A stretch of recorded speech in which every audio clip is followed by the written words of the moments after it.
주제는 다른 것이 아닙니다. 컴퓨터를 업그레이드 하려고 지금 꽤 많은 시간을 달려왔어요. 지난달에 컴퓨터를 업그레이드 해야지 랄라라 하고 시작을 했습니다. 사실 CPU와 메인보드까지 거의 다 손에 잡힌 상황이었어요. i7 7700K를 주문해 놨고 막시무스 시리즈의 최신판을 구매를 해 놓고 램도 역시 마찬가지로 꽤 단단한 녀석을 구매를 할 계획을 갖고 원래 100만원이었던 예산을 130만원까지 늘려서 64기가를 무리하게 한번 맞춰보자 라는 계획을 갖고 시작을 했었어요. 그런데 갑자기 AMD 라이젠이 출시가 돼버렸습니다. AMD 라이젠이 어떤 놈이었냐, 쉽게 말해서 옥타코어를 쿼드코어 가격으로 내놓은 혁신적인 일이 벌어져 버렸어요. 멀티태스킹이 가능한 고사양 PC를 맞춰보자 라는 원대한 포부를 가지고서 이제 프로젝트를 시작을 했습니다.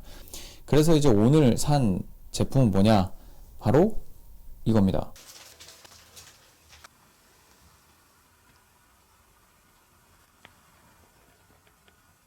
케이스를 구매를 했습니다. 지금 제가 사용하고 있는 건 잘만테크에서 만들어진 Z9이라는 모델입니다. G9라고 표현이 되죠. 내부 순환 시스템이 좋습니다. 제가 봤던 어떤 5년 전, 6년 전에 마련했던 PC 중에 가장 그 하우징이 굉장히 효율적으로 맞춰진, 그때 당시에는 굉장히 좀 선진적으로 맞춰진 본체였어요.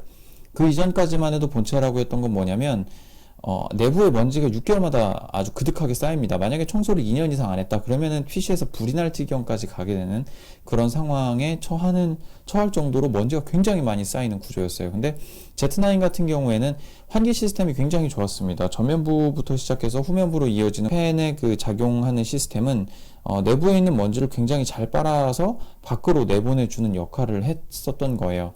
다만 이제 제일 뒤처졌던 것은 인텔사에서 만들어진 쿨러가 구조상 이제 안에 먼지가 좀 많이 끼는 구조였기 때문에 그것이 이제 안으로 말려들면서 거기에 이제 좀 먼지가 많이 꼈었죠. 때문에 열 관리가 좀 제대로 안 되다 보니까 CPU의 성능이 낮아지게 되고 그래서 고장까지 빠르게 이어진 상황이라는 겁니다. 지금도 물론 잘 돌아가고는 있습니다만 지금도 CPU 온도는 70도에 육박을 할 정도로 굉장히 높은 그 고열을 유지하면서 진행이 되고 있어요. 그런 상황에서 이제 이 제품을 선택을 하게 된 이유, 팬이 전면부에 3개가 달려 있습니다. 그리고 뒤쪽으로 이어지는 쿨링 라인이 굉장히 깔끔하게 빠져 있어요. 뒤쪽으로도 이제 팬이 하나가 달려 있고, 그리고 이제 뒤쪽으로만 나가는 게 아니라 상승부 위쪽으로도 빨려서 올라가는 그런 구조도 가지고 있습니다.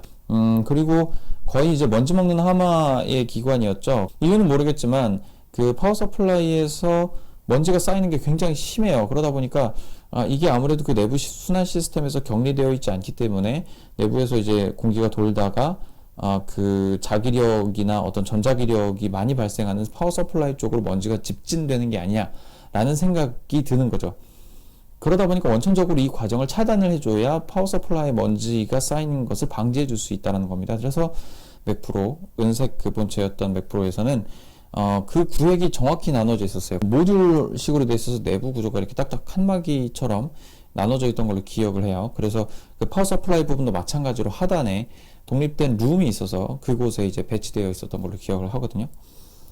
이제서야 이제 그 많은 그 본체 회사들이 그런 형식을 따라가고 있다는 겁니다. 이 대양 케이스도 마찬가지고 안쪽에 그 하우징을 따로, 룸을 따로 배치해서 그 가운데에서 이제 그 파워 서플라이가 따로 구동될 수 있도록 함으로써 먼지가 집중되는 현상을 막고 사고나 오작동률 혹은 고장률을 낮추게 되는 그런 역할을 하고 있다라는 겁니다. 대양 케이스는 굉장히 좋습니다. 지금 제가 봤던 걸로 봐서는 어찌됐든 먼지 테스트를 해보진 않았어요. 지금 Z9 같은 경우도 먼지 테스트가 어땠냐면 제가 진짜 신경을 안 썼습니다. 한 3년 동안 이거를 뭐 내부를 청소해야지 뭐 이런 생각을 전혀 안 하고 그냥 냅뒀어요. 한 최장 2년이었던 것 같아요.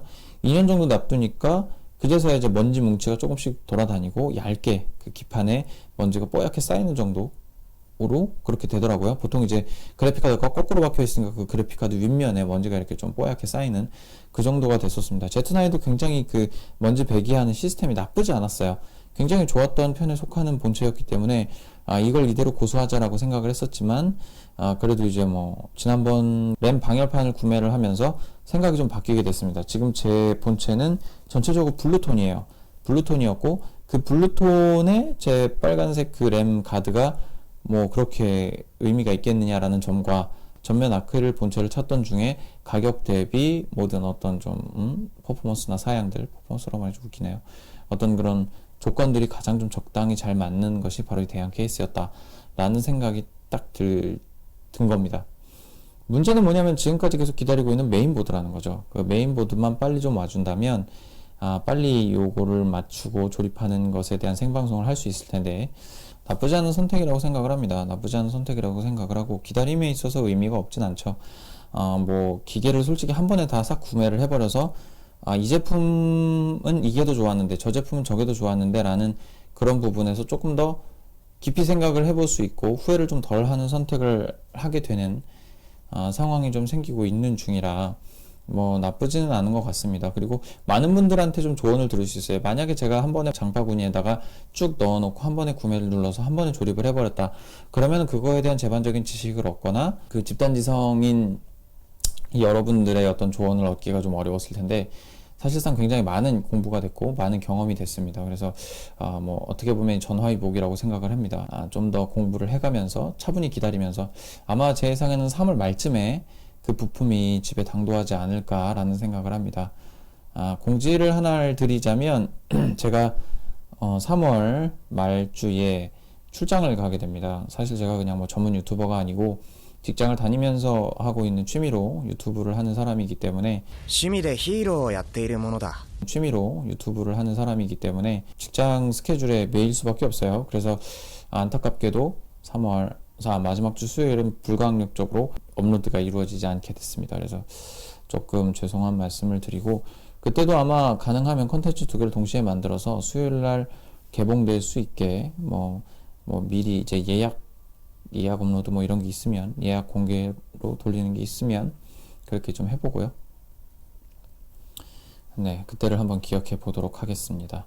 일단 오늘 본 제품은 대양 케이스입니다. 4만원대 중저가 제품이고요. 펜 시스템이 나쁘지 않습니다. 앞에 3개, 뒤에 하나 달려있고 파워 서플라이 베이가 따로 구분되어 있고 쿨러 마스터, 즉 수랭식 쿨러도 적용이 가능한 모델이라 충분히 다양하게 컴퓨터를 업그레이드하고 이래저래 만지작거리고 조작할 수 있는 아주 좋은 케이스가 아닌가라는 생각을 합니다. 그리고 전면 아크릴이라 내부도 시원하게 보이고 말 그대로 이제 내가 원하는 대로 내부 튜닝을 하고 싶다면 그런 어떤 튜닝에 대한 부분이 어느 정도 굉장히 좀 투명하게 보일 수 있는 그런 본체이기 때문에 강추하는 바입니다.